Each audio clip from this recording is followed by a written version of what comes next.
That's a gay-ass podcast. What? That's a gay-ass podcast. What? A really, really, really gay podcast that we call That's a Gay-Ass Podcast. That's a gay-ass name for a gay-ass podcast. Welcome back to That's a Gay-Ass Podcast, the podcast that asks, whose fault is it that you're gay? It is me, Eric Williams, and this is also the podcast nominated for a 2025 Queerties Award, bitch.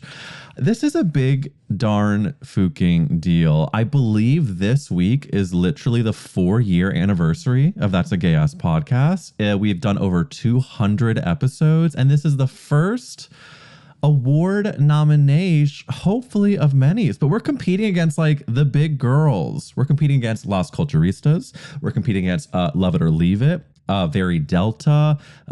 We've got Joel Kim Booster's podcast, Brandon Kyle Goodman's podcast, a lot of heavy hitters. So it's the big gay leagues. It's the gay ass big league. So please vote for us for best podcast in the Queerties Awards. The ceremony is going to be hosted by Bob the Drag Queen in March, and you can vote every single day until February 25th. The link is in the description. It's on my Instagram. Vote every single day for the Queerties Awards Gay Ass Podcast. Come on now. Let's make it happen. Now, this week's episode is a huge treat to celebrate our anniversary, to celebrate being gay. It's a very hot gay man, Taylor Phillips, who's super charming, super handsome, and yes, an incredible content creator and the founder of Good Park NYC, a really, really delicious fashion brand.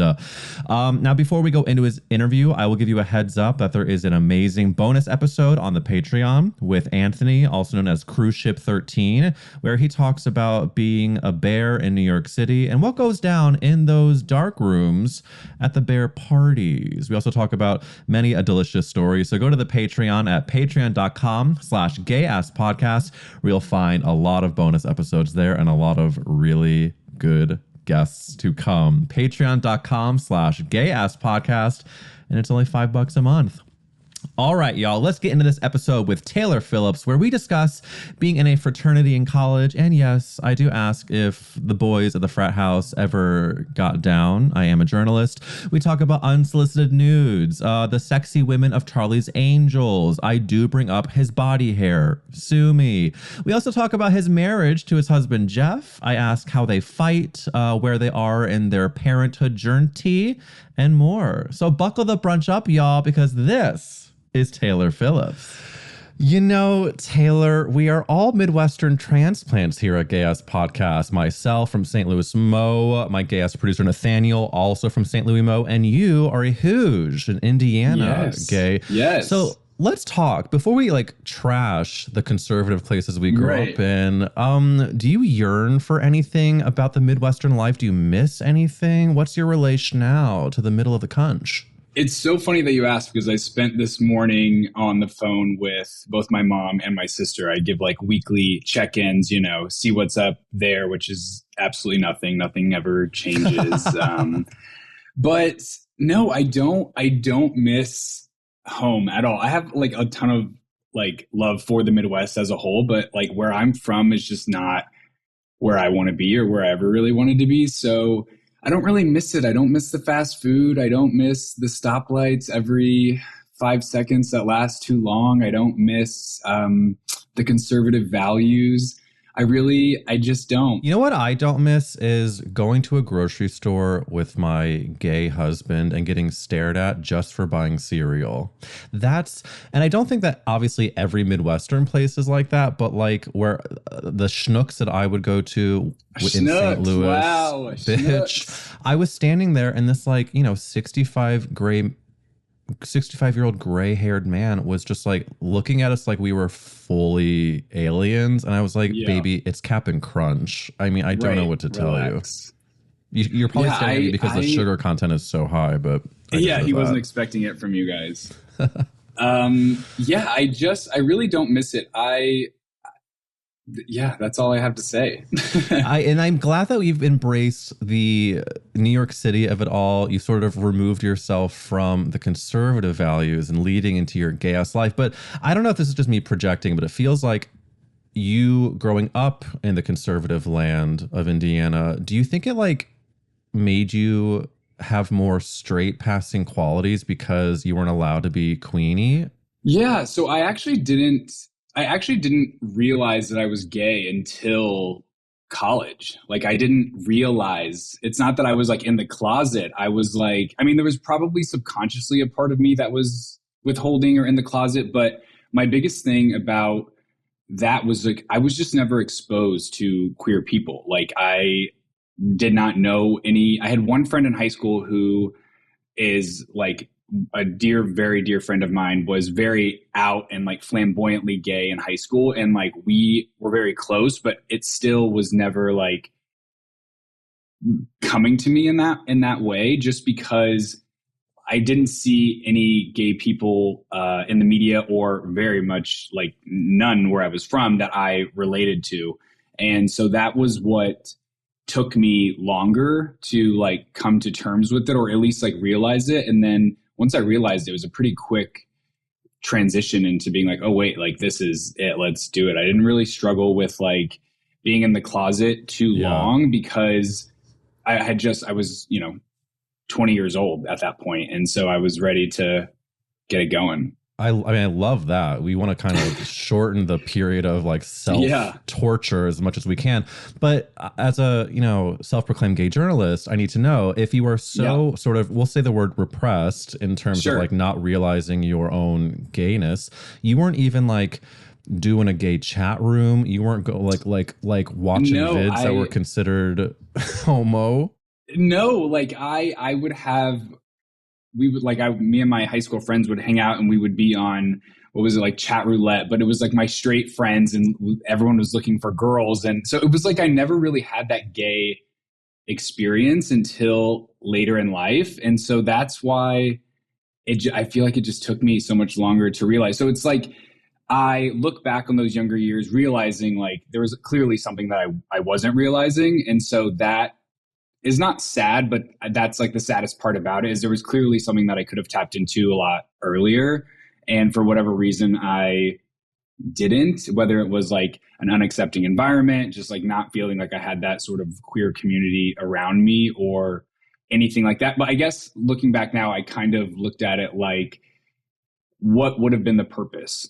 Now I know that being out and being open and being yourself is like the best thing in the world. But then it was like the risk of this is way too high to do it. But then at the end of the day, I wasn't really thinking about it anyway. I think that's why I think that's why when I did come out, it was such a quick, it wasn't like I was in the closet for like maybe a year, maybe like less. And then, full steam ahead. Then off to the gay races. Races. I think there are two levels of maybe the grief that comes from not knowing you're gay or not coming out, which is like, you missed out on these sort of like formative experiences of a first kiss at a time that a lot of others were doing it. But the other side of it too that I deal with now is like, how have I internalized that hiding as an adult? So like, what I talk about in therapy is like, why when I put myself out there, whether it's like online or in person, and I feel pangs of fight or flight or feelings that I'm going to fail or that I'm too much. And babe, it's because I was considered a freak by others. And I was subconsciously told by many people, including my own family, that my instincts were wrong. You're not gay, or people make fun of it, but you're actually not gay. It's like, no, I am gay. And what I want to do or how I want to express myself is literally not okay. So now as an adult, I'm trying to like, calm the inner child freaking the fook out kind of constantly. No, I mean, it's again, funny that you mentioned that. This is like sort of perfect timing. Like I'm like constantly in fight or flight for like a multitude of reasons. I grew up in a very like crazy household, like not a happy environment. And then I'm of course on top of like coming out later, realizing this like childhood that I kind of like missed out on for the way I was just actually raised, and then the idea of not being myself. But I was just talking to my therapist this week about feeling like I'm like for the first time, honestly, like failing at something. And she was like, it sounds like one of your favorite qualities about yourself is how capable you are. And I was like, Yes. And she goes, and if you put a lot of value on yourself for your capabilities, when you come across something that you're not great at immediately or not good at ever, like that can really start to have you question your identity and who you are. And she was like, what other things are you good at? Or what other things do you like about yourself? And I started to think, and I started to say things that I'm good at or things that I like doing. And then I realized I'm just saying things that I'm capable of doing, right, versus like actual things. Yeah, qualities about myself that I like, because I do put a lot of pride in that I'm capable of doing most things I put my mind to. But I've also realized that I don't always put myself in situations to do something that I'm not capable of doing. And that has sort of like shielded me. And as I've gotten older, things are not as easy as they were when you were 22 or 18. And so life just kind of comes at you fast. And I that was a crazy realization that I hadn't thought about before. Oh, listen, Taylor, I have so had the same thing. Let me paint a picture for you. It's 2020, pandemic has started. I'm doing acting stuff that completely stalls. My day job has stalled because it was an in-person thing, and I'm fully unemployed. And just like you, I like kind of, my whole identity was like achievement focused. And I am living with a husband who has a full-time job. I'm like in his way all the fucking time. I'm like, hey, will you help me make this video? He's like, no, I have a job. So all of a sudden I'm in therapy being like, I'm a piece of shit. I can't accomplish anything. I have no value. And then he did the same thing where he was like, okay, well, what do you bring to Matt's life, to your life that's of value? And I was like, well, you know what? I did the fucking dishes today. And that is not nothing. I can do X, Y, like I can, feel X, Y, and Z. I can bring this type of joy if I make a silly video, whatever it is. Like, it's. I think a lot of queer people, especially, feel like our achievements are our values, because that's the only way we were able to like get through. Well, that's like that was I don't know, and I don't know if we'll get into this later, but like when I came out, that time frame when I wasn't out yet, I wanted to be out, but obviously we all struggle with feeling like it's not going to be received well. You're going to make people upset or whatever it was. And when I filmed this coming out video that I later posted online years later to me calling my mom and coming out to her, my biggest concern was that everything that I had accomplished up to that point, me being the first person in my family to go to college, going on a full ride, like graduating high school with a 4.0, like things like that, I felt like we're going to be completely swept under the rug. And now my whole identity was going to be that I was gay, which at the time scared me. But now I'm like, fuck a 4.0. Like, yeah, like what's wrong with that? Well, yeah, do you think, I'd rather be gay. Do you think was a part of it that you were worried that all of your achievements would still not be enough because the gay thing was just like the gay thing, period? I think it was, I had put so much pressure to this day still on myself to sort of be better than where I came from. And like, that's sort of what I built my entire life on. And I still deal with that now. Like that was everything that I had worked for. And if this was the one thing that was going to take me back to square one, like that was the most devastating idea, because I was the first person in my family to go to college. I was the first person to leave my hometown. I was the first person to not, get pregnant in high school. Like it was all of these things that I had tried so hard to like not do that. And I succeeded in that. And then when I had this idea, or when I realized I was gay, that felt like a negative thing. And I hadn't really done anything negative in my family at that point. And so I think that's what it was for me. 100%. I think what I'm hearing too is that like you put so much energy into the things you could control, going to college, getting out of your hometown. And then the one thing you can't control is being a fucking gay guy. And then the next thing you know, you say that truth and you're like, does that actually negate everything I've done? And it's you cannot control. But that's partly why the podcast question I'm about to ask you is sort of a fucked up question, but I love to ask it because of course we're born the way we are born, but there are certain factors that got us here. So Taylor Phillips, let me ask you the famous podcast question. Whose fault is it that you're gay? Who do we blame, babe? I have two answers. I have like the real tea, which is like a lot deeper than the other ones. Let's start with something more fun. So I was confused for a very long time. Like the early 2000s realm of movies, the Charlie's Angels, Full Throttle, Strip Scene, the Wet Hot American Summer, the Toxic music video. Like I was like, okay, these women are gorgeous, like stunning. I'm attracted to them, but then I'm also seeing Chris Evans in not another teen movie. I'm seeing Bradley Cooper in anything, and I'm like, this is confusing.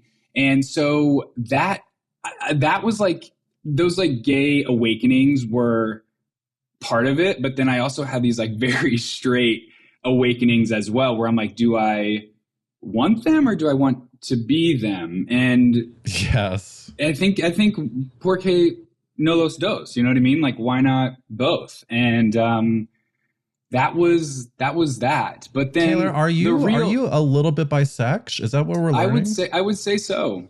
I like dated girls. I dated girls. I was attracted to girls. I had a girlfriend in college for like 2 years that I was like certain this was probably going to end in an engagement at some point. Granted, I was like, you know, a sophomore in college. So who knows? I also went to like a very conservative ring by spring type school. Oh, yeah. So that was that. But then the more I thought about it, like the reason I was so eager to come out, and so once I realized that I was gay, like accepting of it internally, was I did not grow up seeing healthy relationships at all. So the reason I sort of realized I was gay was the first guy I ever really talked to approached me, and we were having conversation. He was already out, and for whatever reason, I was open to like chatting with him, probably friendly, whatever. And then when it started to feel like something different, I was like, okay, everything I know about relationships in the past is not great anyway. So like, why not see what this is in secret, of course. And that was sort of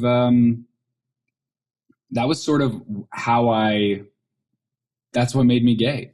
That's what made me gay. Yeah, you know what I love? Parents' relationship. Yes. Okay. I need to unpack so much of this. Number one, we're going to get into all of the hot women that we all felt the same way about, which is like, do we want to be them? Do we want to wear Britney Spears' like sequin bodysuit from Toxic? Right. Do we want to be in a tiny airport bathroom with a long blonde haired man and rub our ass up against his rock hard crotch? We do.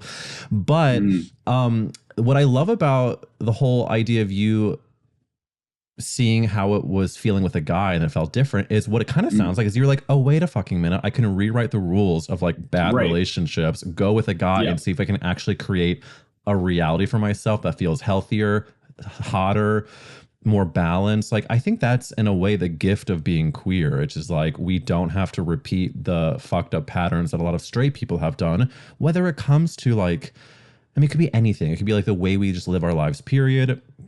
Choosing to be parents, more open relationships are more respected or common. Like, I just feel like it's a long list. But when we get to the pop culture of it all, let's go to that for a second. Charlie's Angels, my favorite. If you had to make love to Cameron Diaz, Lucy Liu, or Drew Barrymore in the Charlie's Angels Full Throttle era, did you have a numero uno? Not all of them. Lucy Liu was always like she's just like so stunning. And at the time there wasn't a lot of people that looked like her in major box office hits. And so like, I was always like so intrigued by her. She's so gorgeous. Yes. But yeah, I think that might be my answer. Lucy Liu. I love that answer. I'm also picturing her. I think it's in the first Charlie's Angels. She's like in a black leather business suit, like moment. She does like a little seminar. She's like whipping, and like, I'm not like a BDSM dom king queen whatever, but like there was something about that. And so I was also a Lucy Liu girl. I do find that it might be problematic for me, like a Jewish man, of course, now just saying I'm into Asian women, but let me just join the choir of Jewish men who love Asian women.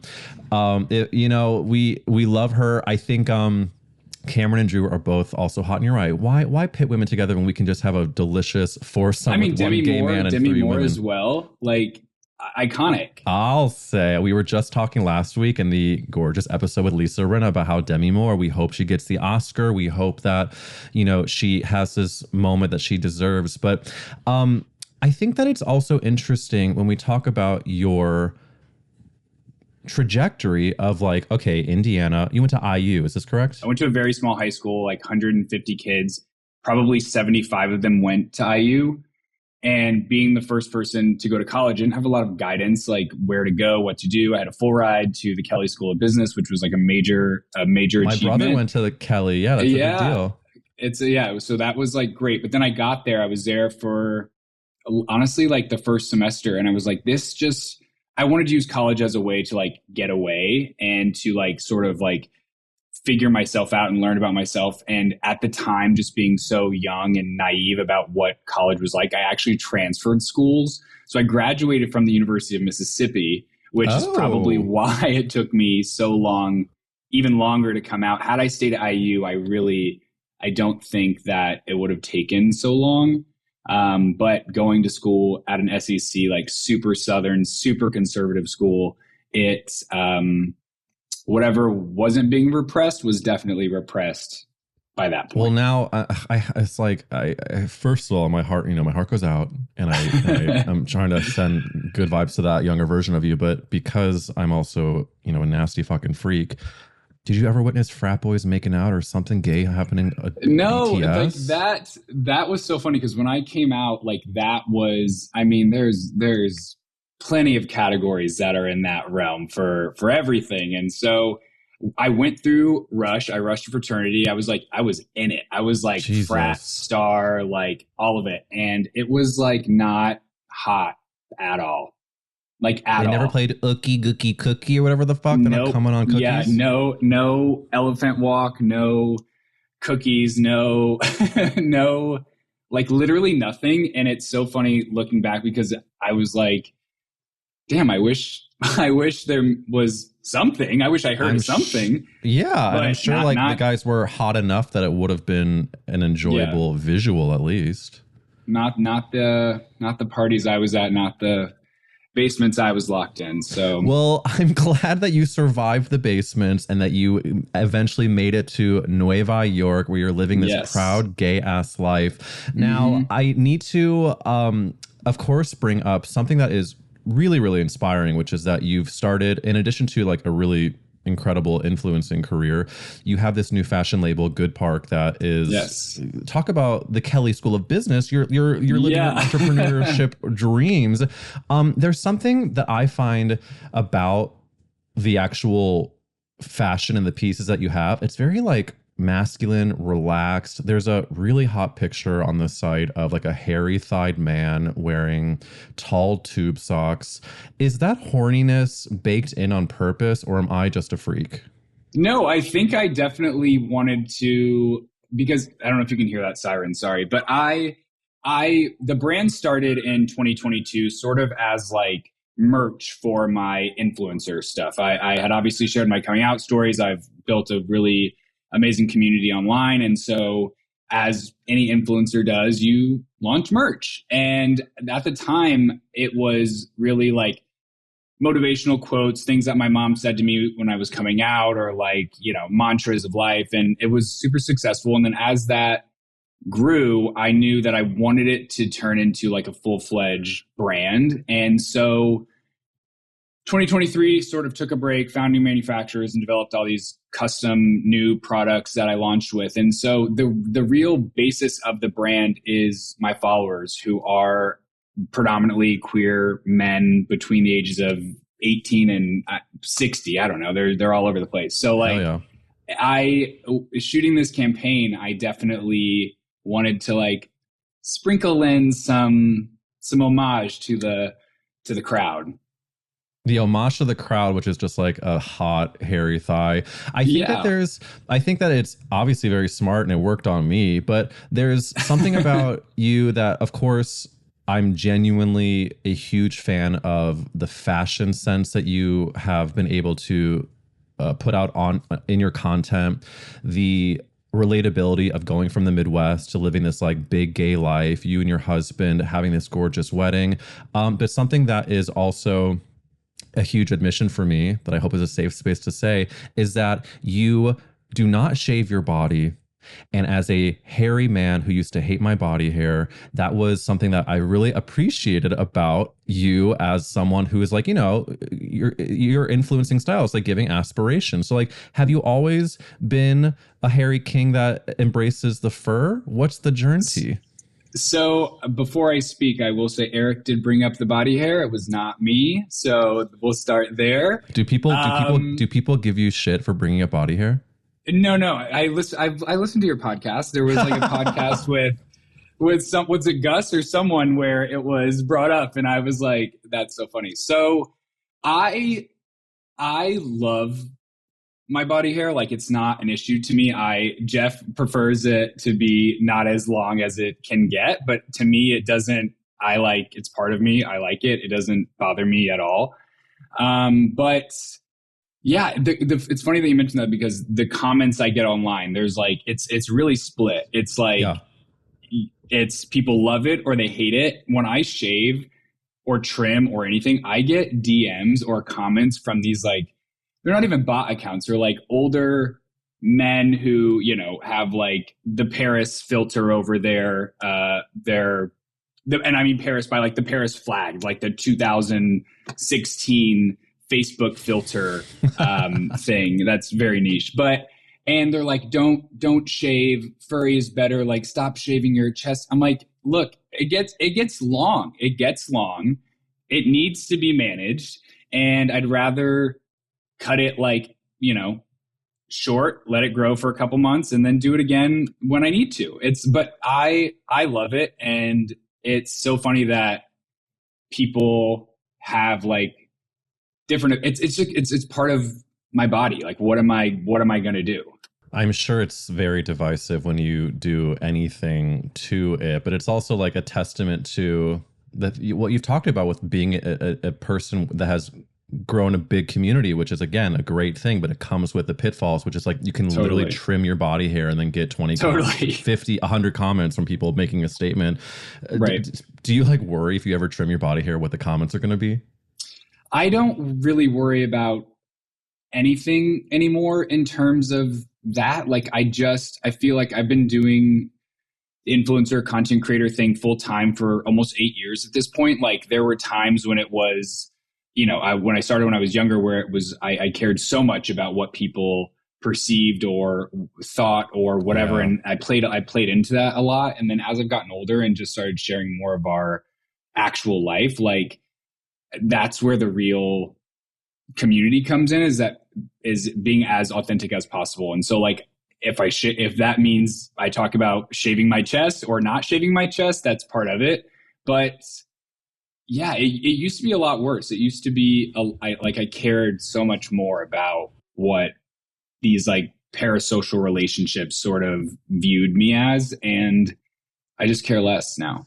That's, I think, very healthy, because it seems like as long as it can be applied to anything, as long as you follow your bliss and just like don't worry about the reaction, as long as it feels good in your gut, none of the rest matters. I mean, it's interesting. You've said in an interview about being an influencer, you said, if I could get rid of one aspect of the online world, I think it would just be unwarranted negativity.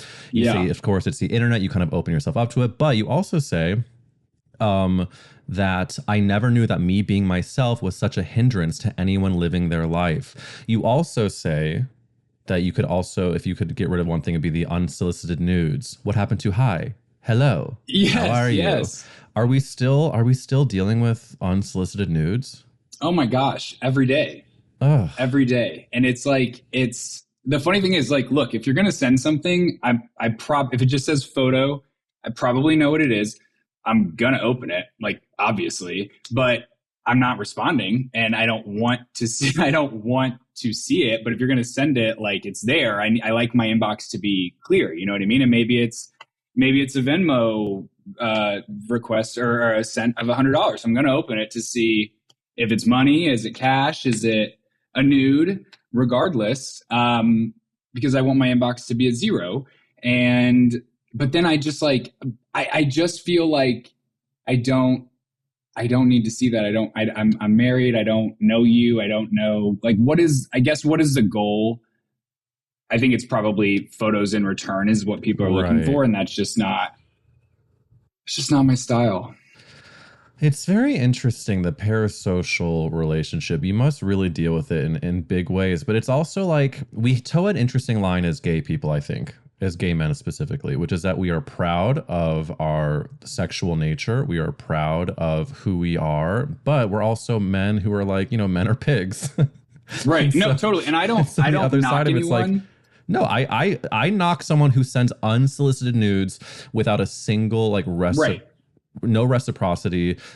That's not really kosher. We're not loving that. But correct. I understand we're trying to exercise our pride as horny people. But again, we've both you and I have both at one point been single and dating men, and we can say that men suck and men are trash and they are the hottest things in the world that we love to fuck. And it's we can exist in these different planes, and unsolicited nudes is probably a bad version of the pigginess of men. I just anytime I get an unsolicited nude, I get the classic top or bottom. I'm just would you walk up to me in real life and ask me that, or show me that, or send that to, anyone that you would think would show someone or tell anyone? I don't get the thought. It's I'm sure it's people 2 a.m. after a night out, feeling frisky, whatever. And it's not, but sometimes I'll reply to them and I'm just why? Would you send this to your job? I could easily, dox you, bitch. Dox you. Don't do that. It's just I just think it's so inappropriate, and it's so the unsolicited aspect of it. It's just so weird to me. I just don't get it. Yeah. Again, that's why I said what's up? Hello, hi, anything. I think that's the best piece of advice to give literally anybody, whether it's me talking to you, you talking to me, or to a person who follows you, or to anyone. It's no shame in a flirt game, but it has to be ramped from 0 to wherever it goes. And if you're not getting the green light from the other side, that's the response. No response is the response. Or what are you doing? It's I think there needs to be again that flirting is fun when it is two-sided. When it's one-sided, it's gross. When it's two-sided, it's hot. So let's get into the two-sided flirt 2025. Right. But, exactly. Find someone that's going to respond. Thank you. And who did respond to you, Taylor, is your gorgeous husband, Jeff. Now, you are Upper West Side married gays now. I want to know, as someone who is also married, who, is a loud and proud, horny gay guy. My question to you is, what's your style in terms of being adult married gays? Are we still going out? Are we dinner party gays? Are we sex party gays? Are we just couch in a movie? We have not been to a club since 2019 gays. Yeah. What's the flavor? I would say for the most part, we are couch and movie gays. We just genuinely love spending all of our time together. It really is just the best. We would choose each other a million times over, and that's the best part. So really, no matter what we're doing, we're good. But for the most part, I would say, ranking it would be couch and movie gays, or couch and traders, couch and drag race, reality competition we love. And then dinners out, wine nights, out drinking, having dinner with friends. But we'll go out occasionally. It's just, honestly, the older I've gotten, the next day, or the hangover, or the come down, or whatever it is, it just takes a lot out of me, and I got a lot going on, and I need to be good to go. But I would say we sort of, minus the sex parties, that's not our vibe. No shade again, but just not for us. That, we have our toes in a little bit of everything, because that's the beauty of New York as well, is you get to do it all. And but yeah, we love our couch. Listen, I love a couch too. It's funny that, in my current chapter of life, where I've had many more gay friends because we moved to LA, and we just use this as a chance to kind of freshen our our lifestyle, I guess. And we are going out more than we used to, but again, we're doing it in our ways of like, I don't drink alcohol because it makes me feel anxious and depressed and bad the next day. I do smoke weed because it takes away my anxiety, and I'm talking about in therapy why it feels so good. So that's something I'm unpacking. Right, exactly. But I totally get the, like, sometimes you just want to be a married couch gay watching Danielle be a terrible traitor and the worst. and wonder why this season feels so different from the last season that was perfect television. I mean, I think it's Rob is the reason. Like, that was the Rob and Bob episode. I was like viscerally having a reaction of like, oh my God, I was like jaw on the floor. It was crazy. There's actually, I'm going to give a tease because it hasn't been recorded yet, but I'm supposed to be recording with one of the traders from the traders for the podcast. So I'll leave that as a little tease, but I just can't wait to get the BTS because it's such a good show. I mean, people complain about the gameplay, but let me ask you, Taylor, if you were approached to go on the traders, A, would you say yes? And B, would you rather be a faithful or a traitor? Oh, I would say yes in a heartbeat. I would want to be a traitor, but I feel like I naturally, like, I would say maybe I'm a little defensive, so maybe traitor would not be great, but I feel like I can sniff it out. You know what I mean? So maybe I would be a good faithful, but then if you're too obvious, you get voted. Like, it's tricky. It's a social gameplay, but I would do it in a heartbeat. There's so many reality competition shows I would do like tomorrow. Okay, wait. I love this because I also love a reality moment, and we've interviewed Jesse Tannenbaum, who casts Survivor, Amazing Race, Big Brother. Would you do a Big Brother, Amazing Race, Survivor? Would you? What reality show is Taylor wanting to be cast on? Yeah, I think Amazing Race would be my number one choice. I think Jeff and I would just make fantastic television on the Amazing Race, and we watch it like religiously. It's so fun. Like, we just love the show. And I think it's also the producers and editors are on that show are not out to make villains. So like there's a little bit better family television control, because I feel like very quickly I could be cast as the villain in something like like a Real Housewives or a Drag Race or something like that, where the drama. Question. I'm totally interrupting you to ask that question because I think this is going to be it needs to be a new topic of conversation, either on the podcast or at a party.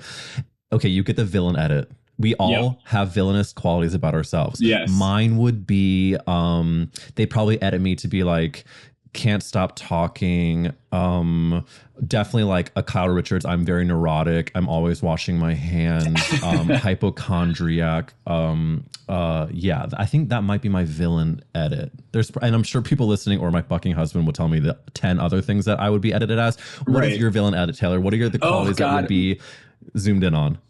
I would get, and she did a better job than I think I would have done, but I think I would get like the plain Jane edit, like just the bitch edit. Like I love making faces. I love using tone to emphasize things. I love, like, not in always the best way. My husband would also say that is probably maybe not a great quality, but for TV, the villain edit, I think it's great. So, but yeah, I would be so afraid of that, of the outcome of that. I'd be the same way. But we like to give sort of a platform to the realities of relationships on this podcast, because I did not have the model myself growing up of like realistic marriages and relationships. And to me, a realistic marriage or long relationship is one with peaks and valleys of difficulties.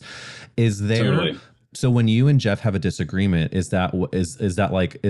you the tone like, yes, girl? Are you a shutdown girl? What are you? Do we raise a voice? Like, what's the vibe of that? So I would say, Jeff and I were raised like completely opposite ends of the spectrum. So that plays a lot into like our communication style. Our genuine like everyday communication style is like a really healthy banter. Like, we know how to like get a rise or push each other's buttons to like instigate, and like, but it's all in good fun. When we are actually having a genuine argument, our communication style is still being worked on. We're like, we approach things very differently. I would say Jeff is more of the conflict avoidant, like shut down, stonewall kind of person. I am the, no, we're gonna fight right now. We're gonna figure it out. We're gonna figure it out. And I don't need to be right. I would prefer to be right. I don't need to be right, but I want to come to a resolution.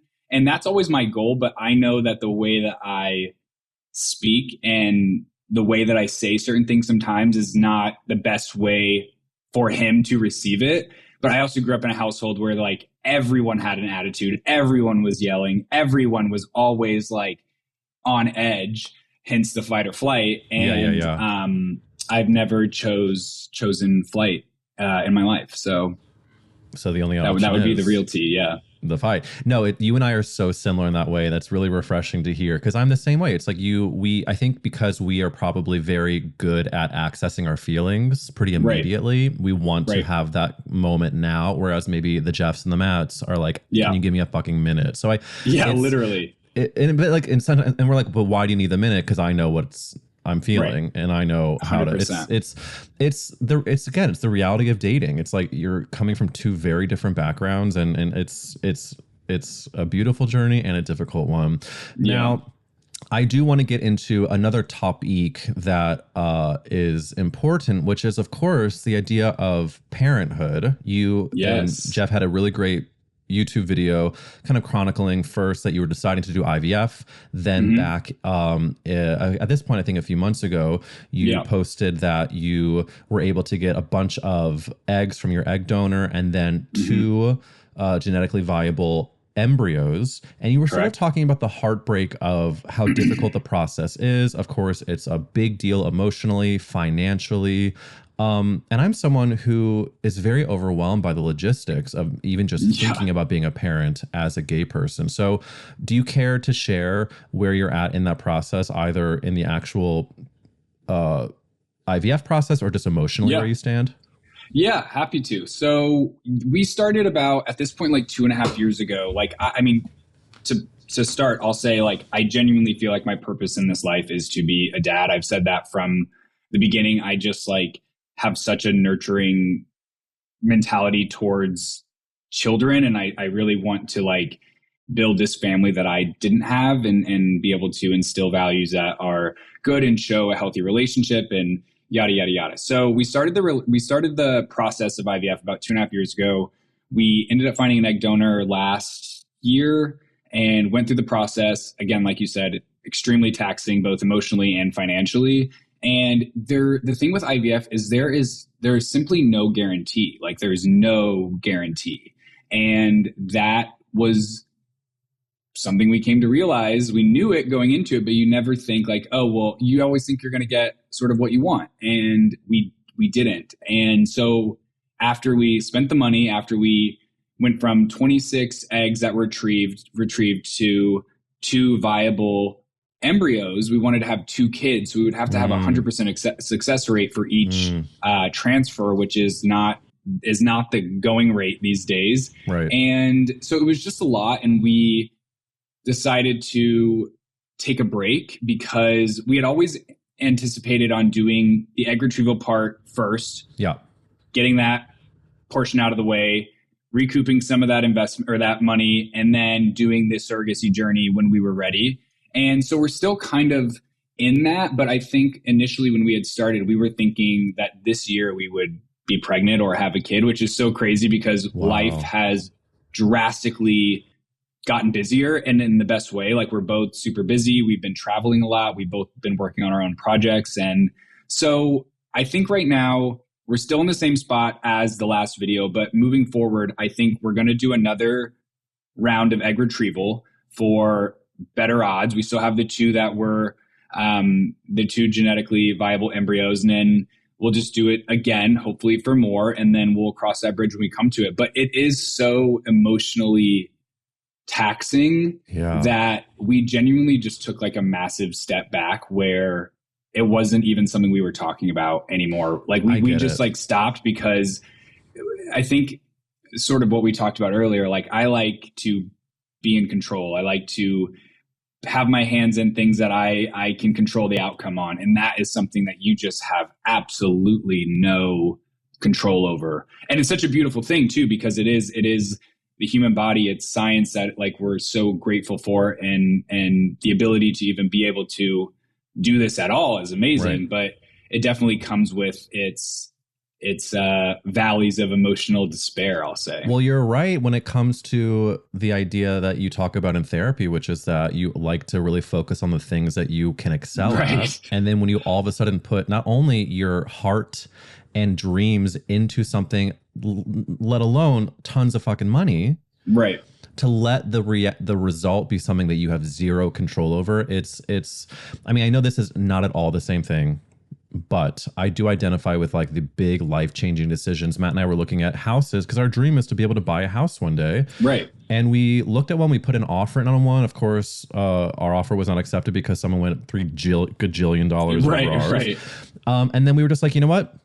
Now it's not the right time, and we're not going to even talk about it. And then when the right time comes again, we will. So it's like, we can dream as much as we want, but if it's not happening now, it's again, not a failure. It's just like, we're leaning into what the universe has in store for us. And God bless you both for like staying busy and knowing that it's still a possibility. And I think though, what I love about the idea of you becoming a parent, it's really, you have such a congruency between your message that you put out via your content, but also like Good Park's mantra is be the person you needed when you were younger. So it seems like as a parent, you want to do that too.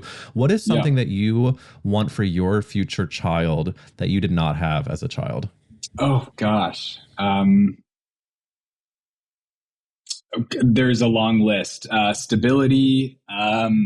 Like I think the biggest thing would just be the feeling of being able to be who you are. Like that, it's as simple as that. Like I just want to create an environment that if we do have a kid that is queer, or we have a kid that wants to play piano or dance or be in a fraternity or whatever it is, like play football or whatever it is, I want them to feel like they can do that because A, they're capable of doing it, and B, that we will love and accept them no matter if they're dancing in the ballet or dancing on the street or, you know, playing in the NFL pole or playing in a flag football team. Like, I think there's just this idea of creating an environment that you can be yourself. And I think that's something that's really important to me, because it's not that my parents don't accept me. My mom is super accepting. She's like my biggest fan.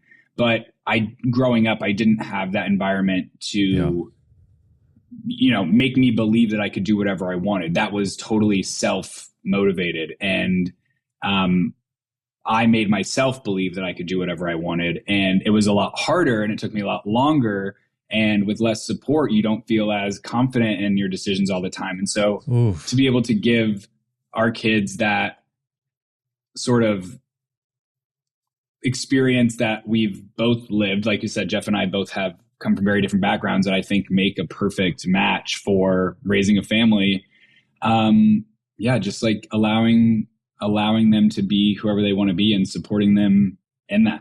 That's beautiful. I what I love about that I think we can have more of in terms of parents is empowering their children to, yes, feel loved unconditionally, but to trust that they know what's best for themselves, to like empower them. And I think that you probably had the similar experience that I had, which is that we were told one path of life was correct and quote unquote normal.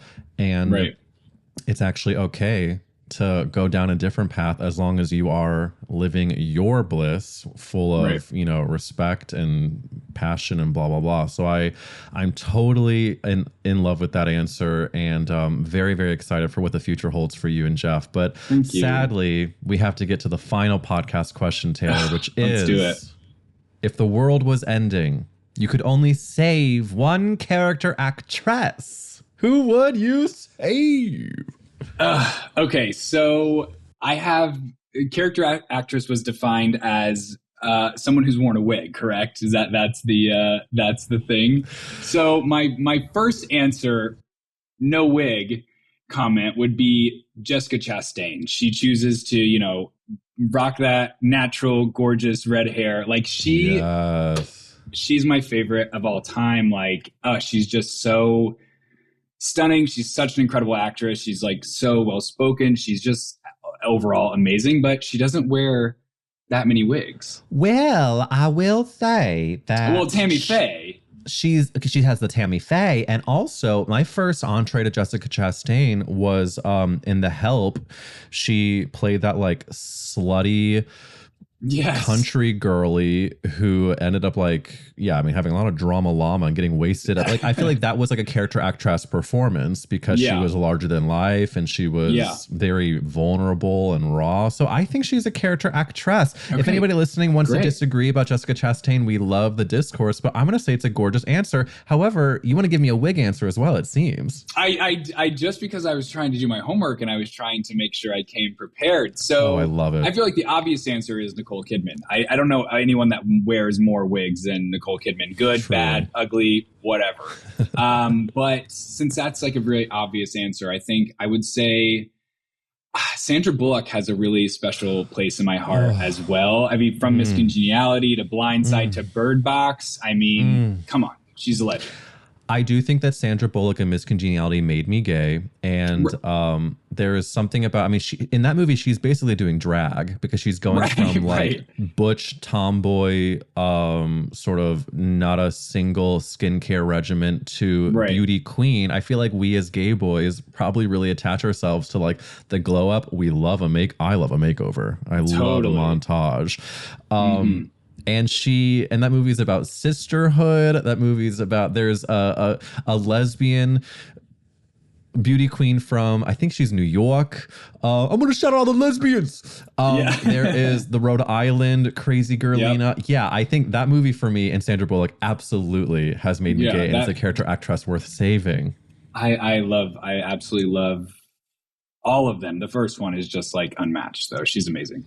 So good. And these answers have all been so delicious. And Taylor, I want to thank you for coming on That's a Gay Ass Podcast. You dealt with some of my horny questions. We had therapy moments, and that's my favorite type of episode. And you absolutely slayed. So tell the listeners, Taylor, where to follow you and anything you'd like to plug.